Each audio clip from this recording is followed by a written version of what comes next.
mikasika ny fanambarana zay natao amin'ny CNE tokoa dia somary miteraka resabe sy savorovoro mihitsy azy to tamin'ny tany sy ny firenena moa zany izy hatramin'izao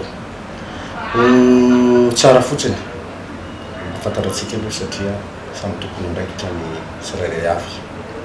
CNE no nanao fanambarana dia tsisy tsy mahafantatra mivoaka malagasy fa zany CNE zany dia mahaleo tena tsy afaka jabahana izany izy tsy afaka bekoina izany izy zay no mahaleo tena azy kasika ny fanambarana izay nataon'ireo dia izy ny mahalala an'izay ary izy mahafantatra zavatra mikarakara tao kirakarainy tao tokony andraikitra ny tsirairay avy zany zay ohatr'izay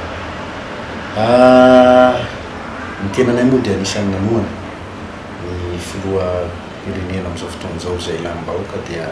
ny filohan'ny Rajoelina ary nanoana azy zay dia nahita zay tamin'izany fotoana zany nahatsapa fa lany premier tour teo anefa efa nisy ny vokatra navoakan'ny CNE dia lasa tsy lany premier tour tapaka fa tsy maintsy misy ny deuxième tour ary raha tadignareo dia tatia ny pomba ny filohan'ny Rajoelina dia nangataka mihitsy tamin'izany fotoana zany asifo confrontation ao amin'ny CNE rehefa nandeha moa dia tombotsoa-mbonana sy ny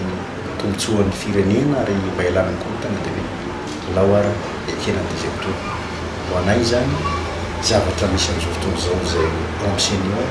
ary zareo samy zareo ihany tokony andraikitra sy mahalala ny zavatra natao teo fa na izany CNE zany dia tsy izao fitondrana amin'izao zao no nametraka ny CNE ary nametraka ny zareo teo fa efa tao aloha tamin'ny andro ny fitondrana teo aloha zay natantana ny filoha Rajoelina aloha mikasika an'ilay hoe fifidianana ho averina tsara mahafantaratsika fa nisy fifidianana inefatra ny sisy teto ny farany teo dia fifidianana be ny tanàna mba azontsika saratsaina ve hoe fifidianana be ny tanàna zay efa voafidi-bahoaka napetraka ny vahoaka ny ankomonina maro samihafa ny arivo mahery be ny tanàna marana Madagasikara dia ho andeha averinao fifidianana dia anaiky an'izany ve reo olom-boafidy reo anisan'izany ihany koa ny député zay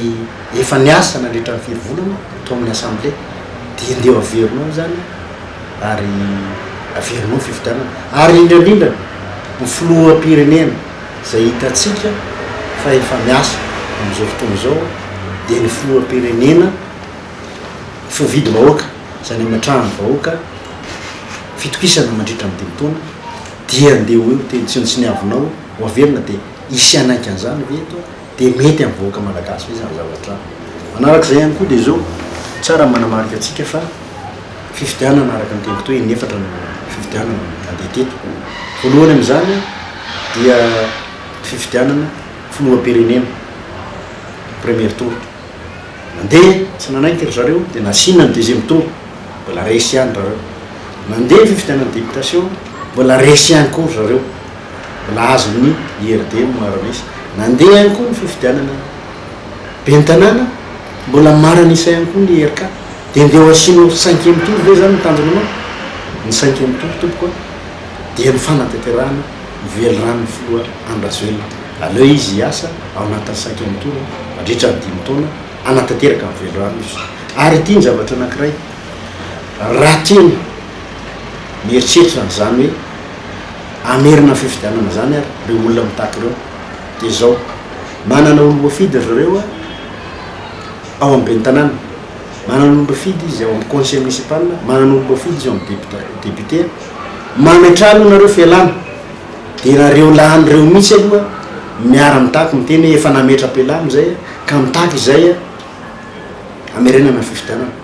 rasanareo ary dia nareo aloha mametra fialana voalohany satria nareo koa efa voafidy dia mialanareo satria tsy ara-dalàna zany netreretanareo nalany anareo teo dia inona ny tsy ametrana fialana dia mametranareo fialana ho jerena vahoaka malagasy